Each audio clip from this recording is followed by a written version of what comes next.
Hello everyone, how are you all? I hope you all are doing really very great. I'm CA Sonali and welcomes you on my YouTube channel. Guys, we have started CA Foundation account lecture series for your January 2026 attempt. So right now we are just covering theory.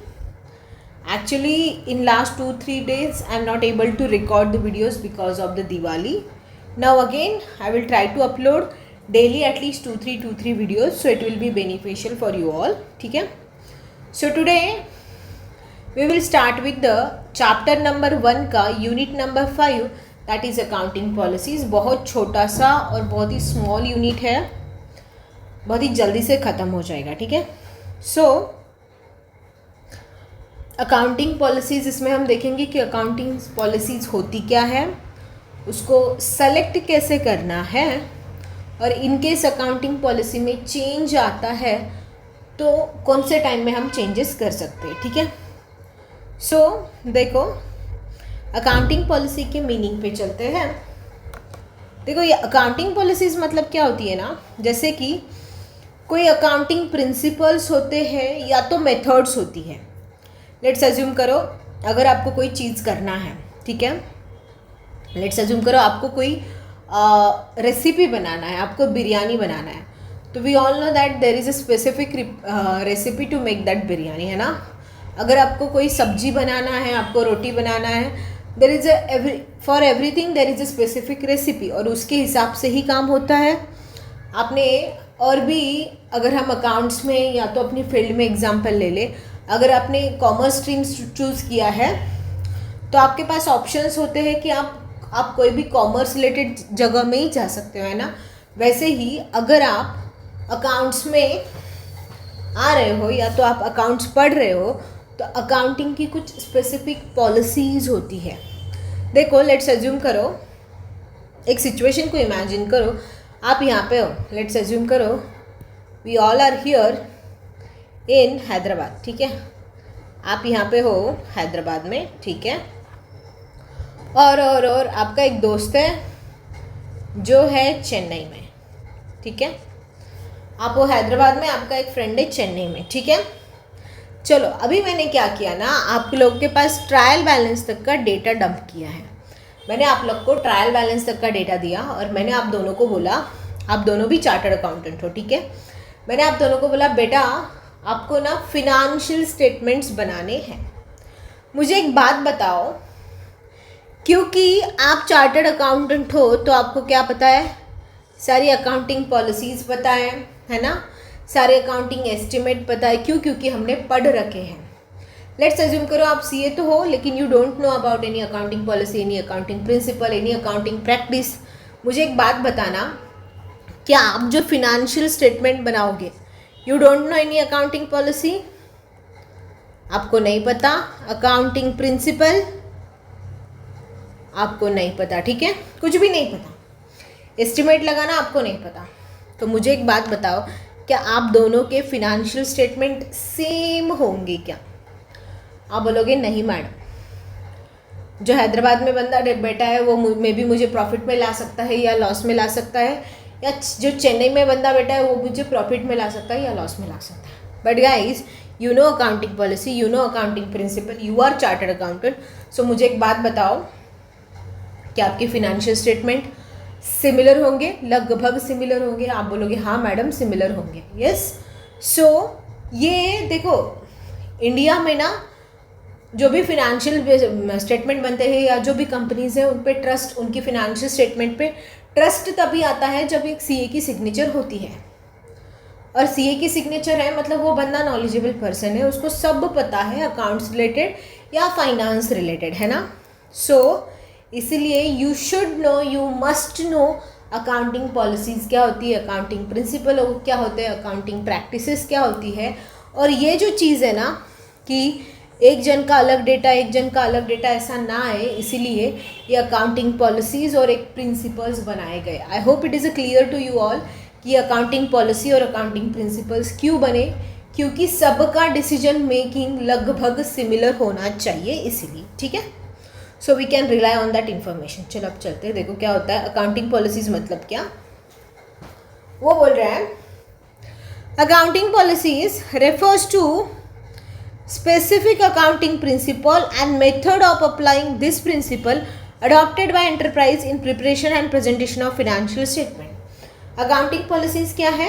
कुछ principles है, कुछ rules है, कुछ regulations है, और इस principle को, इस rule को, इस regulation को लगाना कैसे है, इसको apply करना कैसे है, इसको क्या बोलते हैं कि accounting policies and their principles. So accounting policies refer to specific accounting principle and method of applying this principle adopted by enterprise in preparation and presentation of the financial statement. है ना? देखो यहाँ पे बोल रहे हो आगे, there is no single list of accounting policies which are applicable to all enterprise in all circumstances. देखो accounting policies, accounting circumstances हर एंटरप्राइज के कैटेगरी के हिसाब से अलग अलग लगते हैं, है ना? देखो कोई स्टील इंडस्ट्री है, कोई फिनेंस रिलेटेड इंडस्ट्री है, कोई ऑयल रिलेटेड इंडस्ट्री है, हर इंडस्ट्री को, कोई एफएमसीजी गुड्स रिलेटेड इंडस्ट्री है, हर इंडस्ट्री को accounting principle, accounting policy same नहीं लग सकते क्योंकि इन लोग का बिजनेस अलग है ना? तो वही बोल रहा है वो कि कोई सिंगल लिस्ट नहीं है अकाउंटिंग पॉलिसीज़ की जो कि सारे के सारे एंटरप्राइजेस को अप्लीकेबल हो जाए. Enterprise operate in a diverse and complex environmental situation and they so have adopt various policies. हर एक जगह अलग अलग पॉलिसीज़ को अडॉप्ट करना पड़ता है. The choice of specific accounting policy appropriate to the specific circumstances in which the enterprising is operating call for considering judgement by the management. देखो आपको कौन सी अकाउंटिंग प्रिंसिपल लगाना है, कौन सा अकाउंटिंग पॉलिसी फॉलो करना है, it is completely decision of the management and you can say judgement of the management. Management के हिसाब से डिसाइड होता है कि आपको कौन सी अप्लीकेबल अकाउंटिंग पॉलिसी अप्लीकेबल होगी और क्या लगाओगे, है ना? आगे बोल रहा है ICAI has trying to reduce the number of acceptable accounting policy through guidance note and accounting standard in combined effect of government, other regulatory agencies and progressive management. Already it has achieved some progress in this respect. आगे वो बोल रहा है the areas where different accounting policies are frequently encounter can be given as follow. Encounter मतलब क्या भाई? Inventory के valuation के लिए, इन्वेस्टमेंट के वैल्यूएशन के लिए, इन्वेंट्री के वैल्यूएशन के लिए आपके पास मल्टीपल मेथड है. जैसे मैं बोलती हूँ आपको फीफो है, फर्स्ट इन फर्स्ट आउट, हम ये पढ़ेंगे सब कुछ. लीफो है, वेटेड एवरेज मेथड है, ऐसे बहुत सारी मेथड है. तो क्या होता है कि आपको इन्वेंट्री के वैल्यू करने के लिए ही डिफरेंट अकाउंटिंग पॉलिसीज़ अवेलेबल है. आप इसमें से कोई भी आपके एंटरप्राइज के हिसाब से चूज़ करके इसके हिसाब से इन्वेंट्री को वैल्यू कर सकते हो. ठीक है, आगे हम ये पढ़ेंगे. देन इन्वेस्टमेंट के वैल्यूएशन पे ये अभी तो नहीं है, बट CA एंटर में जाने के बाद आपको रहेगा कि इन्वेस्टमेंट का वैल्यूएशन भी बहुत सारे तरीके से होता है. This list should not be take as exhaustive but is illustrative. और भी इसमें आ सकता है. As the course will progress student will see the interactions of the various accounting. ये आगे की बातें बोल रहे हैं. ठीक है, आई होप आपको समझ में आया कि अकाउंटिंग पॉलिसीज़ क्या है और क्यों बनाई गई. ठीक है, चलो आगे वो बोल रहा है selection of accounting policy. Guys आप अकाउंटिंग पॉलिसी को सेलेक्ट कैसे करोगे, कैसे आप चूज़ करोगे कि मेरे एंटरप्राइजेस के लिए कौन सी अकाउंटिंग पॉलिसी अप्लीकेबल है या कौन सी सही रहेगी, है ना? क्योंकि अभी हमने देखा selection of accounting policy is depend on the management का पर्सनल जजमेंट. मैनेजमेंट को जो सही लगता है या मैनेजमेंट को लगेगा कि ये पॉलिसी नहीं, ये पॉलिसी होना चाहिए, तो मैनेजमेंट वही चूज़ करेगी, राइट? तो बट फिर भी वो जजमेंट लगाने के लिए भी आपके पास कुछ ना कुछ बेस होना चाहिए. कोई भी उठ के ये नहीं बोल सकता कि मैं तो चलो फीफो मेथड से इन्वेंट्री का वैल्यूएशन करूँगा. भाई अगर तू फीफो मेथड से इन्वेंट्री का वैल्यूएशन कर रहा है तो तेरे पास क्या होना चाहिए? तेरे पास एक प्रॉपर जजमेंट होना चाहिए. तुझे पता होना चाहिए कि why we are using FIFO method, है ना? So selection of accounting policy आप उठ के ऐसे ही जजमेंट नहीं लगा सकते. इसके लिए कुछ बेसिस आपके पास चाहिए. तो अकाउंटिंग पॉलिसी सेलेक्ट करने के 3 बेस है. चलो we all know what is a prudence. बताना मुझे what is the prudence. Do you remember prudence concept क्या बोलता था? आप बोलोगे हाँ मैडम थोड़ा थोड़ा रिमेंबर है, प्रूडेंस कॉन्सेप्ट बोलता था कि बोलो बोलो बोलो जल्दी, everybody please tell me, please let me in the comment section below कि प्रूडेंस कॉन्सेप्ट क्या बोलता है। ठीक है, चलो अभी के लिए मैं आपको बता देती हूँ। प्रूडेंस कॉन्सेप्ट आपको बोलता था कि फ्यूचर एंटीसिपेटेड लॉसेस हम क्या करेंगे, बुक्स ऑफ अकाउंट में दिखाएंगे, but future anticipated profit guys, future anticipated profits ये हम नहीं दिखाएंगे। इसके पीछे का रीज़न भी अगर आपको पता हो तो हमने बताया था, मैंने आपको बोला था कि भाई लॉसेस अगर एडवांस में पता होता है तो आदमी प्रिपेयर रहता है ना। तो लॉसेस यूजर्स को पहले ही बता दो। अगर आपको रिमेंबर होगा तो आपके कन्वेंशन वाले टॉपिक में ये आता था। और प्रॉफिट अगर आपको सडनली भी होता है तो भी it's fine, no need to disclose the profit. User happy होता है, प्रॉफिट होता है, तो लॉस होता है तो कोई भी हैप्पी नहीं होता है ना। सो ये बोल रहा है कि आप अकाउंटिंग पॉलिसी सेलेक्ट करते वक्त ऐसी पॉलिसी सेलेक्ट करो जो आपके फ्यूचर एंटीसिपेटेड लॉसेस को क्या करे, डिस्क्लोज करने में हेल्प करे, है ना। ऐसे बहुत सारी अकाउंटिंग पॉलिसीज़ है जिसकी वजह से आप इसको हाइड भी कर सकते हो, बट ये बोल रहा है आपको प्रूडेंस कॉन्सेप्ट को नज़र रखते हुए आपकी अकाउंटिंग पॉलिसीज को सेलेक्ट करना है। ठीक है, और ये भी हमने देखा हुआ है, इफ़ यू रिमेंबर मटर्निटी, मैंने आपको बोला था materiality is something which is going to change your business decision. Materiality आपके बिजनेस के डिसीजन को चेंज करती है। इफ़ यू रिमेंबर मैंने आपको बताया था कैलकुलेटर वाला एग्जाम्पल, मैंने बोला था दो बिजनेसेस है, एक का टर्नओवर है 120 करोड़, एक का टर्नओवर है 12 लाख, है ना। 400 रुपये का जो कैल्सी है वो इस 120 वाले टर्नओवर के लिए क्या है, झंडू चीज़ है। आप बोलोगे मैडम इसके लिए कुछ नहीं है, ये प्रिंटिंग एंड स्टेशनरी में डाल देगा, लेकिन वही 400 वाला कैल्सी 12 लाख के बिजनेस के लिए क्या है भाई, मटेरियल है, वो उसको एसेट भी मान सकते हैं। क्यों? क्योंकि जस्ट 12 लाख का टर्नओवर है तो इनके लिए हर चीज़ मैटर करती है ना। So materiality is depend on the size of business, nature of business, ये जजमेंट ऑफ द मैनेजमेंट, ये कौन से लेवल पे डिसीजन ले रहे हैं, इन सब पे ये मटेरियलिटी डिपेंड होती है। तो वो बोल रहा है कि आप अकाउंटिंग पॉलिसीज़ को वैसे ही सेलेक्ट करो जो मटेरियल हो, नहीं तो देखो क्या होगा, 500 करोड़ का बिजनेस का टर्नओवर है, ठीक है, टर्नओवर मतलब आई होप आपको पता होगा सेल्स। 500 करोड़ का 500 CR का बिजनेस का टर्नओवर है और आप ऐसी अकाउंटिंग पॉलिसी चूज कर रहे हो जो बोल रही है 10-10 रुपये भी दिखाओ, 10-10 रुपये भी शो करो, कहाँ पे, फिनेंशियल स्टेटमेंट पे। मुझे एक बात बताओ, क्या आपके यूज़र हैप्पी होंगे? ऑफकोर्स नहीं होंगे। यूज़र को क्रिस्प एंड क्लियर इन्फॉर्मेशन चाहिए। आपने 10-10 रुपये चाय पानी पे खर्चा किया, उसका इन्फॉर्मेशन यूज़र को नहीं चाहिए, ठीक है, इतने बड़े बिजनेस में। सो मटेरियलिटी, ऐसी पॉलिसी सेलेक्ट करो जो which is a material to your business, है ना। एंड लास्ट आता है guys substance over form. What is the meaning of this substance over form? ये सब्सटेंस ओवर फॉर्म क्या होता है? Substance over form means checking the reality of transactions, ठीक है। Substance over form means checking the reality of the transaction. You have to select those accounting policies only which is presenting your financial statement in a true and fair manner. जो true and fair manner में आपके financials को statement को present करेगी या आपके transaction की reality check करने में हेल्प करेगी, वही सारी अकाउंटिंग पॉलिसीज़ आपको फॉलो करनी है। तो आपको सेलेक्शन ऑफ अकाउंटिंग पॉलिसी करते वक्त 3 चीज़ों का ध्यान रखना है। सबसे पहला है प्रूडेंस, देन आता है आपका materiality and last one is a substance over form. I hope this is a clear guys. इसमें भी यही दिया है। देखो, choice of accounting policy is important policy decision with affect the performance measurement as well as financial position of the business entity. Selection of inappropriate accounting policy will lead to understatement और overstatement of the performance and financial position। गलत accounting policy select कर दी तो आपके financial statement understatement दिखेंगे या overstatement दिखेंगे, इसलिए सही चूज करना बहुत इंपॉर्टेंट है। Accounting policy should be selected with due care after considering effects on the financial performance of the business enterprise from the angle of various users of the accountant.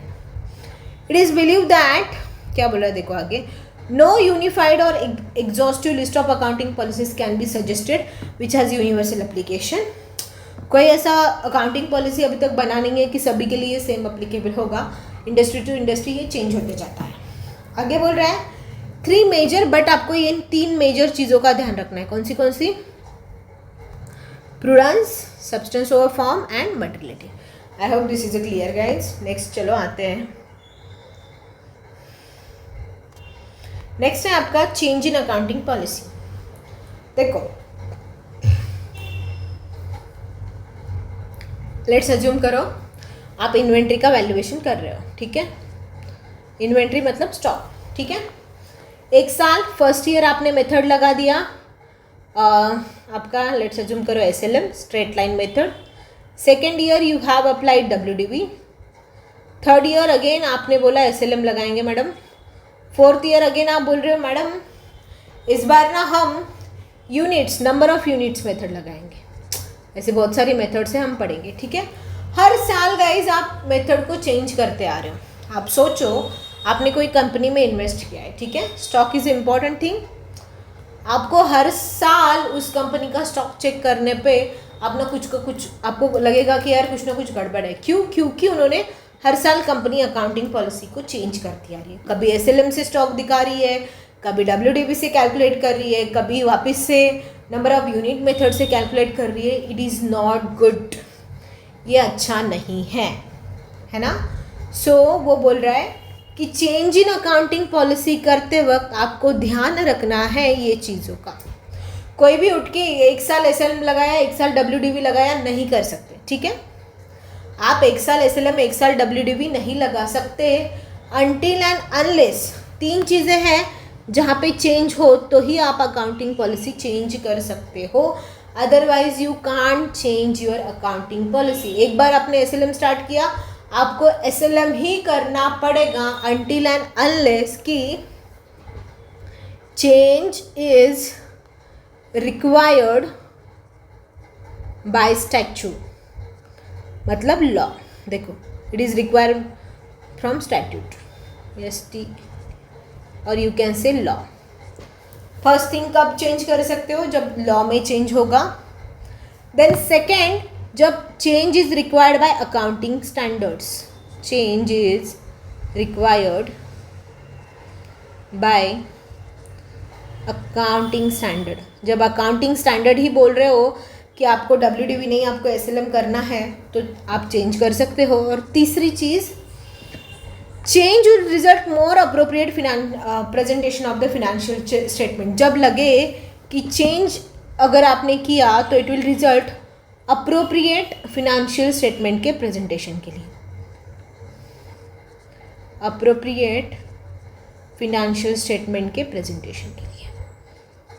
Okay, so आप बोलोगे madam ये non flexible kind of चीज़ है क्या? मैं बोलूँगी नहीं बेटा, ये फ्लेक्सिबल है. ठीक है, तो देखो क्या बोल रहा है, change in accounting policy should be made in following. 3 आपको सिचुएशन लिख के आनी है. एक तो it is required by law और statute for compliances with accounting standard, जब अकाउंटिंग स्टैंडर्ड चाहे. और ये देखो, और change would result more appropriate presentation of financial statement. तो ये 3 चीज़ें आप लोग भी नोट करके लेना. ठीक है, चलो. चेंज इन अकाउंटिंग पॉलिसी में how material effect on item of financial statement. हाँ भाई होता है, आगे इन्होंने एग्जाम्पल के साथ समझाया. तो आई hope this topic is clear. बहुत छोटू सा मस्त टॉपिक था, इसमें से भी आपका एग्जाम का क्वेश्चन बनते हैं. ठीक है, चलो देखते हैं क्या बोल रहा है. ट्रू एंड फॉल्स पे आए क्या? चलो, पहला है there is a single list of accounting policy which are applicable to all enterprise. अरे यार अभी हमने देखा, हालांकि यहाँ पे ऊपर 1-2 बार हमने देखा भी कि ऐसी कोई भी सिंगल लिस्ट ऑफ पॉलिसीज़ नहीं है ना. There is no single list of accounting policies which are applicable to all enterprise in the all circumstances. तो ऑफकोर्स ये क्या है? फॉल्स है. सेकेंड है सिलेक्शन ऑफ. अच्छा, इसका आंसर कैसे लिखोगे आप? देखो आ जाओ, ICAI कैसे लिखती है. ICAI ने लिखा है There cannot be single list of accounting policy which are applicable to all enterprise in all circumstances. There would be always a different policy chosen by different industries under the different circumstances. तो आपको भी ऐसे ही present करके आना है, ठीक है. चलो नेक्स्ट है, selection of accounting policy doesn't impact on financial performance and financial position of business. गलत है गाइज, एकदम गलत है. सिलेक्शन ऑफ अकाउंटिंग पॉलिसी बहुत बड़ा इफेक्ट लाती है आपके फिनेंशियल पोजीशन पे और आपके बिजनेस पे, ठीक है. नेक्स्ट है, a change in accounting policy should be made as and when business like to show result as per their choice. Business की चॉइस पे डिपेंडेंट है क्या? बताना आप मुझे, बिजनेस के चॉइस पे डिपेंड है क्या? अभी हम पढ़ के आए कि चेंज इन अकाउंटिंग पॉलिसी हम 3 सिचुएशन में कर सकते हैं. कौन से? एक तो आपको लॉ बोल रहा है, दूसरा क्या आपको अकाउंटिंग स्टैंडर्ड बोल रहा है, और तीसरा क्या, जब बेटर फिनेंशियल स्टेटमेंट के प्रेजेंटेशन के लिए, है ना. देखो इसका आंसर क्या दिया है इन्होंने बोला है कि false. Change in accounting policy should be made following condition. एक तो रिक्वायर्ड बाय स्टैच्यू और लॉ, और कंप्लायंसेस विद अकाउंटिंग स्टैंडर्ड, या तो change would result more appropriate presentation of financial statement, है ना. चलो नेक्स्ट है, तो ये रहा आपका फॉल्स. चूजिंग फीफो और weighted average method for inventory valuation is selection of accounting policy. हाँ जी हाँ, अभी हमने डिस्कस किया कि हाँ ये सिलेक्शन ऑफ अकाउंटिंग पॉलिसी है, तो ये हो गया आपका ट्रू. नेक्स्ट है सिलेक्शन ऑफ, इसका आंसर कैसे लिखते हैं, ट्रू वाला क्वेश्चन आता है. तो देखो, एन एंटरप्राइज में अडॉप्ट फीफो और weighted average method for inventory valuation and method selection for valuation is called as accounting policy, right. Last है, selection of inappropriate accounting policy decision will overstate the performance and financial position of entity every time. जी नहीं, overstate भी हो सकता है और कभी कभी understate भी होता है. अभी हम पढ़ के आए हैं, तो ये भी false है ना. ऊपर अगर आपको याद होगा, कहाँ पे पढ़ा है हमने, देखो मैं इसको हाईलाइट कर रही हूँ. Selection of inappropriate accounting policy में लीड टू अंडरस्टेट और ओवरस्टेट. अंडरस्टेट भी हो सकता है और ओवरस्टेट भी हो सकता है of performance of and financial position. I hope this is a clear guys. आपको ये टॉपिक भी क्लियर हुआ होगा. Thank you so much. Next video में हम नेक्स्ट यूनिट कवर करेंगे और जल्दी ट्राई करेंगे कि थियरी को रैप अप कर ले.